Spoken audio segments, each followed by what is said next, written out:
Election 2024 इसकी तैयारियां जोरों शोर से जारी हैं। मुस्लिम लीग नून अपने बेहतरीन उम्मीदवार मैदान में उतारने के लिए कोशिश है, मगर पार्टी के अंदर कुछ हलके ऐसे हैं जहां टिकटों की तकसीम पर कुछ इबहम है।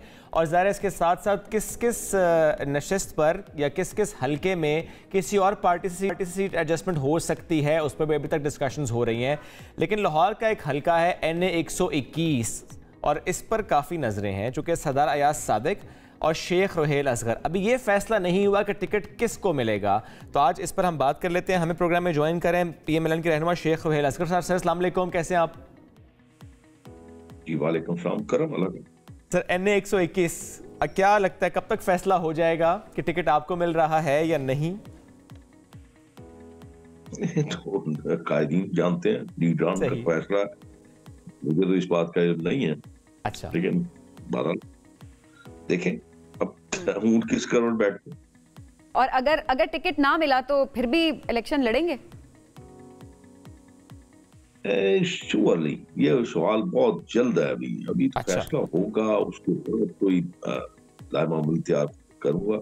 अभी तो कोई इसका फैसला नहीं। लेकिन सर सियासतदान ने ऑब्वियसली कुछ ना कुछ तो प्लान करके रखा होगा, या माइंड में कुछ ना कुछ तो ऑब्वियसली होगा ना कि इलेक्शन लड़ना है, नहीं लड़ना। क्योंकि आपने सिर्फ इसी हल्के से if I am not wrong 2 कागजात नामजदगी जमा कराए, उसके अलावा कहीं से नहीं करवाए आप।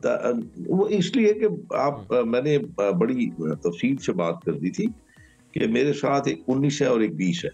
19 में से बेटी मरियम नवाज ने कागजात अपने जमा करवाए हैं और 20 में भी मरियम नवाज साहबा ने अपने कागजात जमा। मैं एक तरफ बेटी को और दूसरी तरफ उनके सामने कागजात जमा करवा दूं, सही, ये मेरे नजदीक ये मुनासिब बात नहीं थी। तो और इसमें बेसिकली शेख साहब इशू आया कैसे?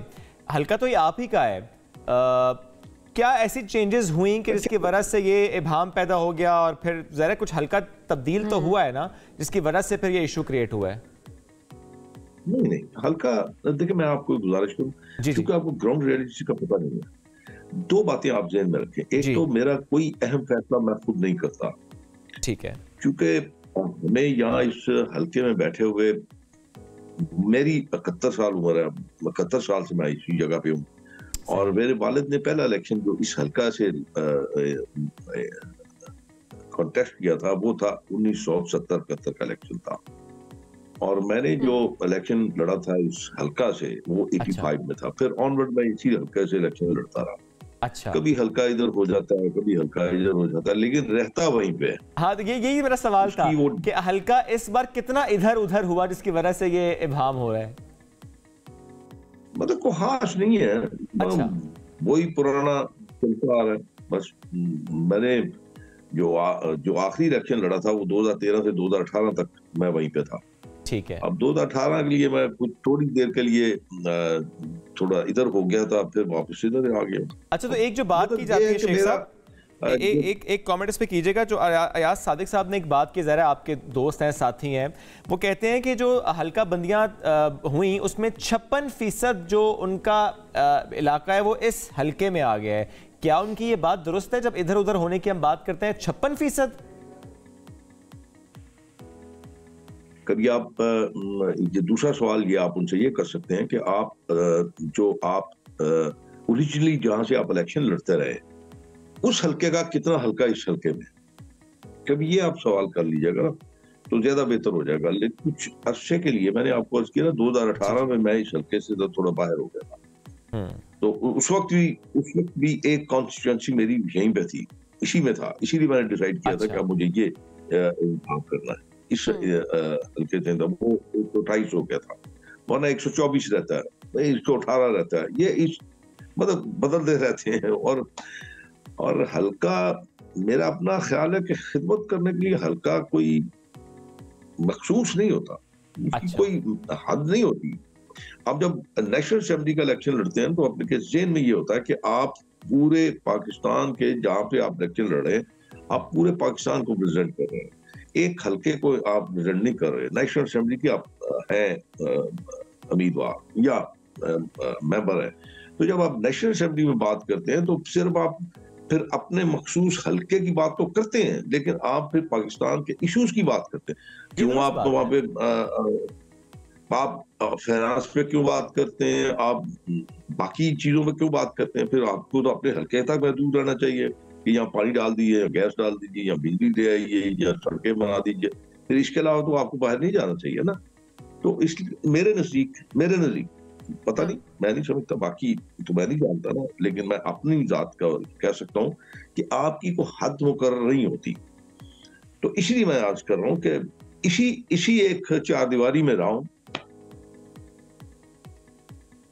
ठीक है, इसी में आप रहें। अच्छा रोहेल साहब, अभी ज़रा दीगर जमातों की अगर बात की जाए तो लेवल प्लेइंग फील्ड का वो कह रही हैं कि जी हमें तो नहीं मिल रही।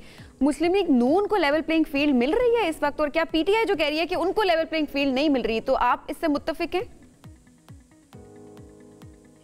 ऐसे ये एक तरीका बन गया हुआ बस, जिसको असल पे हमारी एक साइकी बन गई है, एक मजाज बन गया है कि हम हार तो बर्दाश्त कर ही नहीं सकते।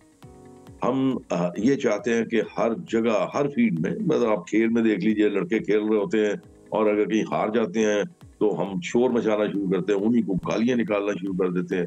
ये पता नहीं क्या मेरी सोच से बाहर है। मतलब अगर आप जीत जाएं तो प्लेइंग फील्ड मिल गई, अगर आप हार रहे हैं बात तो आप कर रहे हैं कि जो जीत जाता है वो कहता है कि बिल्कुल सही हुआ, जो हार जाता है वो कहता है धांधली हुई, या माहौल जिसके लिए होता है वो कहता है लेवल प्लेइंग फील्ड सिर्फ एक ये बात अहम है। शेख साहब ये बिल्कुल रिवाज बन चुका है। मैं आपको गुजारिश जी 85 से लेके आज तक मैंने ना तो कभी किसी नुमाइंदे के ऊपर उठाया, क्वेश्चन मार्क किया। होता है ना, आप किसी पे इतराज कर देते हैं कि इसके कागजात में ये खराबी है। मैंने कभी किसी पे इतराज नहीं किया, और इलेक्शन अगर मैं हार गया हूं तो मैंने कभी किसी पे जाके ये नहीं कहा कि इसने आपने इसे कबूल किया। मुझे बिल्कुल सही है। और शेख साहब मैं दोबारा अगर आप हारते हो, देखें मैं आपको गुजारिश करूं, अगर आप हारते हैं ना, आप अपनी हार से अपनी कोताहियां, खराबियां, खामियां तलाश कीजिए, बिल्कुल, और उस पर काम करें। आप हारे क्यों? बिल्कुल, ये भी बहुत अहम पॉइंट है। ये बहुत अहम पॉइंट है कि प्रोग्रेसिव सोच होनी चाहिए कि अच्छा इस बार हो गई ये कमी कोताही, अब अगली बार हम बेहतर तरीके से लड़ेंगे। शेख साहब मैं दोबारा PMLN के जो इस वक्त टिकटों का मामला, इस पर आपसे कमेंट जरूर लूंगा, चूंकि ज़ाहिर है सिर्फ आपके हल्के में ये नहीं हुआ मामला, तलाल चौधरी साहब से मुतालिक भी ऐसी खबरें, कुछ और हल्के हैं उससे मुतालिक भी ऐसी खबरें आती हैं। तो ज़ाहिर है कागजात नामजदगी कुछ उम्मीदवार हैं जिन्होंने कराए ही एक हल्के से जमा है, तो ज़ाहिर उनके पास दूसरी ऑप्शन है कोई नहीं। अब ऐसे में ये सवाल उठता है कि ये अंदरूनी मामलात में ये चीज़ें क्यों सामने आ रही हैं, ये पहले क्यों तय नहीं हुआ? अच्छा इस हल्के से ये उम्मीदवार ही कराए, ये पहले से चीज़ें तय क्यों नहीं हुई? असल में ये सवाल जो है ना, ये सवाल एक वर्कर से आप मेरे ख्याल में मुनासिब नहीं है। ठीक है, किसी आप अहम जो आपका रहनुमा है वो आपको इस सवाल का जवाब दे सकता है। मैं उससे सर वो जवाब नहीं देते ना, फिर तो जाहिर है फिर आप जो नुमाइंदे होते हैं उनसे हमें जरूर बात करनी पड़ रही होती है और फिर सवाल भी करना पड़ रहा होता है। लेकिन जाहिर ये बात आपकी दुरुस्त है कि फैसला उन्होंने करना है, लेकिन मैं इसी पर एक और सवाल कर दूं। जरा ये दुरुस्त बात है कि जरा फैसला उन्होंने करना है। अभी चूंकि आपने कहा कबल अज़ वक्त है, it's too early to ask कि क्या करेंगे आप, अभी चीज़ें ज़ाहिर है कायदीन ने तय करनी है। पहले एक जुमला दीजिएगा, जो फैसला पार्टी करती है उस फैसले के साथ चलेंगे या कोई ऑप्शन है कि उस फैसले से इनहराफ कर सकते हैं? मैंने आपको अर्ज किया कि कुछ लोगों की एक तारीख होती है, मेरी एक तारीख है इलेक्शन के हवाले से। मैं सिर्फ इलेक्शन के हवाले से नहीं, मैंने आपको अर्ज किया ना कि मेरा सियासी मामला जो है बिल्कुल मुख्तलिफ, थोड़े से मुख्तलिफ। सही है। जिस हल्का इंतखाब से पिछले 53 ईयर, आप 53 ईयर्स कह लें, वो वाले साहब ने 1960 में इलेक्शन लड़ा था, उसके बाद 64 में लड़ा, फिर 71 में लड़ा, मतलब एक अरसा गुजर गया।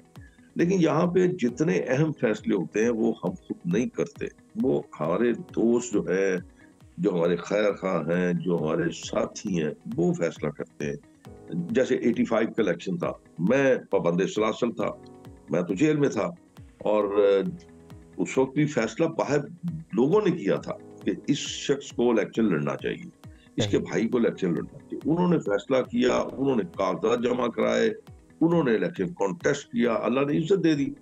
तो इसलिए मैं हमेशा से, मेरी आदत है, मेरे वालिद की भी, मेरी भी, हम अपने दोस्तों को बुलाते हैं। देखिए मैं आपको गुजारिश सही, अब ये फैसला बहुत मुश्किल होता है। अब जब आप अपने दोस्तों को एक तारीख है ना, इतना लंबा एक तारीख है उसमें, और अगर शेख साहब अगर यही दोस्त, यही खैर खा, यही रहनुमा फैसला ये करते हैं कि आपको इस हल्के से टिकट नहीं देना, लेकिन आपको सेनेट का रास्ता दिखाया जाता है।